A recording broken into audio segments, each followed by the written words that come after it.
I think we now know why Big Ten Commissioner Tony Petitti does not speak regularly. We don't hear from him a lot because he led the charge this week at Big Ten Media Days with an embarrassing tirade of comments from both he and his foot soldiers, being the Big Ten coaches, that are just pushing this ridiculous playoff plan. They are so hell-bent on it. They are taking shots at the SEC for a myriad of reasons, many of which are very easily debunked as very silly. Certainly the wrong messengers. It was a bad week for the Big Ten. Bad look all the way around.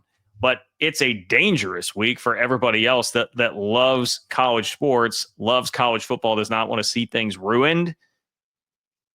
This is something you need to be paying attention to because we need to focus in more of our attention on the Big Ten than what we have been doing so far. Okay? So the comments that were problematic certainly range from the more benign to the much more serious. The more benign stuff is really the scheduling types of things. I mean, these just come across as a little bit silly, to be honest. I mean, we're to the point where not only have I already apologized to the SEC, but the Big Ten is forcing me to really stand up for the SEC here, which, congratulations to Jedd Fisch and Curt Cignetti for making me do that. Jedd Fisch, current coach of the Washington Huskies, said, quote, "We are playing in the best conference in the country with the toughest schedule in the country." Look, the SEC strength of schedule talk gets very nauseating, but the SEC is definitely a tougher schedule top to bottom. Like if you take the average SEC schedule, it is going to be much more difficult top to bottom than your average Big Ten schedule. The Big Ten is too top heavy. This is very obvious. Too top heavy. Go look at like Indiana's schedule this year. They've got Oregon and Penn State, and then it's like a bunch of blah. And that's what your typical Big Ten schedule is. So pardon me for objecting a little bit at that comment from Jedd Fisch. Now, Curt Cignetti of Indiana, again, Curt, like I was writing for you guys last year. The SEC pushback against Indiana, I understand, is annoying, and I'm sure you feel this personal vindictive sense to get back at them at the podium, and it's why you took a shot. But like, come on, dude. Indiana, who just dropped Virginia to add Kennesaw State to its schedule, said, we figured we would just adopt an SEC scheduling philosophy.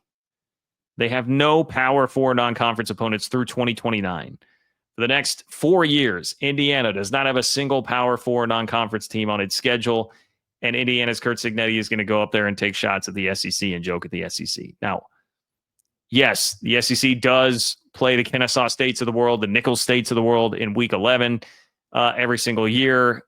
It's a pretty brilliant marketing strategy by them and just strategy to help keep their teams healthy and playing well and not losing games at the end of the year. But come on, dude. Like, if we need to bust out some numbers here, 6 Big Ten teams don't play a single Power 4 non-conference opponent this year. The SEC has 9 of the top 10 strength of schedule schedules. 9 of the top 10 schedules in strength of schedule, according to the S&P Plus so far this year. So, I mean, look, I'm not somebody, you got to really, really move me to defend the SEC and be sticking up for the SEC and apologizing toward the conference. But that's what the Big Ten is doing here. Like, what is this? Lincoln Riley was up there today talking about, I should just read you the specific Lincoln Riley quote.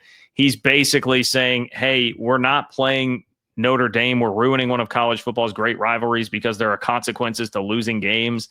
And it's like, come on, dude. Like, what? It's so weak. Lincoln Riley said, quote, there are a million reasons why we should adopt the automatic qualifier model. And he cited the continuation of the rivalry with Notre Dame as a reason why. So Lincoln Riley wants to not have to worry about losing games, doesn't want consequences for losing games, wants that game against Notre Dame to be much more meaningless because the consequences of losing it won't really matter that much. And that's why we need to go with Commissioner Petitti's playoff. It's terrible, man. It's terrible. Oh, and we have this too. This is not scheduling related, but I had to chuckle at this one. Dan Lanning of Oregon Dan Lanning asked if there needs to be a crackdown on tampering. Quote, yes, there have to be consequences to those actions. If not, there will be actions like that. Now, I guess in fairness, Dan Lanning was asked a question directly about that, but there's not a single coach in college football I've heard about tampering more than Dan Lanning at Oregon, right? Arizona State fans obviously remember Sam Levitt. Dan, come on, bro. I had to hit him with the hot dog meme. We're all trying to find the guy who did this. Dan, what are you doing, buddy? What are you doing with that? But now let's get to the real meat on the bone. Okay. That stuff is a little more innocuous, a little more benign. This stuff is malignant as hell. Okay. Here's probably the quote that's generated the most interest from Tony Petitti. He said, quote, if you are 6-3 in the Big Ten, I would argue that's a great record. If you stumbled in a non-conference game, I don't know why that disqualifies you. So there are two things there. One, if you are 6-3 in the Big Ten, I would argue that's a great record. Dude, 6-3 in the Big Ten, because it is top heavy, is as a Big 12 fan, that makes me so bleeping angry, because for as much crap as the Big 12 would get for its scheduling, a Big 12 team going through with like 1 or 2 losses in a Big 12 schedule is going to be more difficult than going 6-3 in the Big 10 with most teams' schedules. Yes, there will be an Ohio State, an Oregon, a Penn State. There'd be like 2 of the 3 on that schedule. Then maybe you slip up against somebody else. Everything else on that schedule is going to be immensely winnable. Immensely winnable. And if you strip out the top 2 or 3 teams on every Big Ten schedule and then say, what's the rest look like? It will be worse than what a Big 12 schedule is going to be. Okay, so that drives me insane to throw that out there like, oh, this would be great. Now, if the SEC wants to say that, they at least still have more of an argument. You could still have a really quality win or 2 over somebody in the SEC if you went 6-3. That is not true in the Big Ten. That is infuriating. And not only that, he's adding on top of that, if you stumbled in a non-conference game, I don't know why that disqualifies you. Like both of those statements, he's saying like, hey, 8-4 Big Ten teams should be in the playoff. That is, I mean, nobody wants to see that. No, not a soul wants to see an 8-4 Big Ten team in the playoff. Boy, the kids like to say mid. And if you go to urbandictionary.com and you look up mid, you're going to find a bunch of links to schedules and results pages of 8-4 Big Ten teams. It does not get more mid than that, because you can roll through and beat Nebraska and, right now, Wisconsin and Northwestern and Purdue and Maryland and Michigan State. And you can roll up a bunch of wins against teams without a winning record. I mean, it is very easy to go 8-4 in the Big Ten without a win over a team with a winning record. I mean, I feel like this is the Iowa path. What this is advocating for Iowa to make the playoff every year. Lose at home to Iowa State, lose 3 games to Big Ten contenders, like top 10 or 15 teams. Well, probably lose 2, lose 1 to a decent Big Ten team, and then beat a bunch of sub 500 Big Ten teams. Bam, you're 8-4. And Tony Petitti is saying that's a team that should be in the playoff. And this whole idea, hey, well, 1 game, I mean, that shouldn't tank you. Now, this is really an argument against having a 12-team playoff period, but like part of the allure and the whole thing with college football has been 1 game means a whole lot. And every game has this intensity behind it because you cannot afford to lose these games. Now, we've already gotten further away from that than we should have, honestly, in the game. But Tony Petitti is hell-bent on trying to push us even further away from that. So it's just dangerous. I mean, that is not what this sport is built on. And remember, Tony Petitti's a guy with a professional sports background. This is why when Brett Yormark got up there a couple of weeks ago in Frisco, one of his first comments was, this is not professional sports. College sports is different. And people will talk a lot of what on Brett Yormark for who he is, and he's not. He's out a city slicker kind of guy from outside of the college sports world. He understands college sports a hell of a lot more than Tony Petitti does, who's a little bit more unassuming, not as out there as Brett Yormark does not make himself publicly available as much as Yormark does, but Yormark has a much better understanding and grasp on what makes college football great than Tony Petitti and the stuff that he is spewing. Look, I got to give a shout out to Stuart Mandel. Okay. My guy, Stuart Mandel from The Athletic. I'm going to read from his article. He said, I asked Tony Petitti at his news conference Tuesday whether public opinion factors into these discussions. Petitti took umbrage with my assertion that fans have indicated overwhelmingly they do not want a system where certain conferences get more bids than others. Petitti responded, I'm not aware of massive studies with real research that have demonstrated that. At this point, I being Mandel, mentioned an admittedly unscientific Twitter poll I'd conducted that morning in which 75% of the respondents preferred a 5+11 model. Petitti's response, we feel strongly that fans will gravitate toward a play-in weekend. Okay, buddy.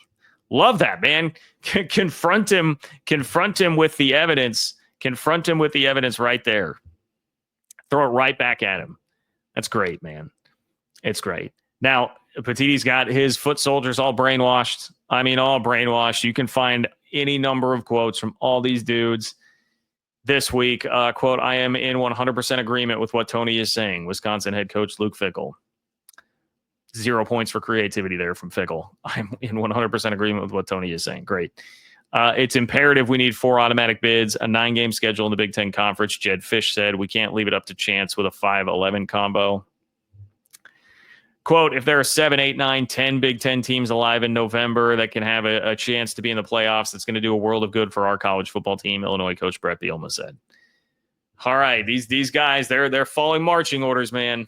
They're following marching orders. Another shout out to Mandel. The whole tone of his story was that everybody's being gaslit here by Tony Petitti. And yeah, he's got the coaches gaslit too, man.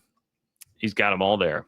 But as with anything, you can turn around and ask the question, all right, well, what is really driving this, right? And typically it's money, right? It's greed. I mean, in general, that's going to always be the answer, but especially like college football right now in the college sports space, what's driving this? Greed, money. But TV is what's fueling the greed here, okay? This is where it really starts to get interesting, both from Mandel and then Pat Forty at Sports Illustrated. So Mandel says, meanwhile, it's no secret what entity holds the most influence over Petitti's conference, Fox. In an unusual agreement, the Big Ten Network, not the conference itself, controls the media rights, and Fox owns 61% of Big Ten Network, effectively giving it control over the Big Ten. Wasn't that interesting? So Fox really is pulling the strings here. Petitti is a guy who's trying to please Fox more than anything else. And what's the rub with that? Well, Fox badly wants a bigger piece of college football's postseason than its lone current property, the Holiday Bowl. ESPN has the college football playoff tied up for another 7 years, so those proposed Big Ten play-in games would give Fox and or the networks that it sublicenses to more inventory, which puts more cash in the coffers of Big Ten members. Isn't that just lovely, right? Fox wants this because they've been locked out of the playoffs, so they want the extra play-in games. They want a piece of the money pie, and therefore the Big Ten schools want more money that would come from that. All about money. Follow the paper trail, folks. And the paper trail leads back to TV pulling the strings and using professional sports guy Tony Petitti to be the Baghdad Bob for this thing and go out and stump for it poorly, I might add, this week in front of the media, and then get all the coaches to just fall in line and start saying ridiculous things. Probably by wisely, I guess I would say, the tactic to get the coaches behind this. Get them all fired up at the SEC, which is kind of talking smack on them. Get them all fired up at the SEC and have them come out and use that as what drives their emotions in all of this. But hey, some great quotes from the Sports Illustrated article from Pat Forty. He quotes a couple of sources here. One that said, quote, the entire country knows 4-4-2-2-1 is a rigged system. Petitti overcompromised his league and can't walk it back. And I would think that a lot of this probably is because Petitti figured at the time, well, the SEC will be with me on this. They'll like this. And it's just, we're going to push this through. And it felt and seemed like that for a long time until Brett Yormark and Jim Phillips, the Big 12 and the ACC, came in and poison pilled the thing and said, no, wait, hold on. No, you're not going to do that. Here's another quote. Quote, he's gotten way out over his skis, a source said of Petitti. He's lost the room. Well, he certainly hasn't lost the room of coaches, at least as of right now, but he's apparently lost the room when it comes to everybody else that's involved in the college football playoff. And that much is abundantly clear. And they're just digging their heels in the sand and pushing this horrific idea that nobody really likes or agrees with, other than, I suppose, some Big Ten fans. But I even saw some Big Ten fans this week being like, yeah, hey, maybe Petitti should probably like adjust this strategy a little bit. The Big Ten, man, I'm telling you, the SEC is louder. It's more brash. It's more annoying. That's why we tend to associate like, okay, well, the SEC is the real big problem here. The Big Ten, I think, is worse. Greg Sankey's already said, like, hey, if we just go status quo, we keep it at 12, like, whatever, we're fine. Big Ten's the one that started pushing 16 right away as soon as we expanded to 12 anyway.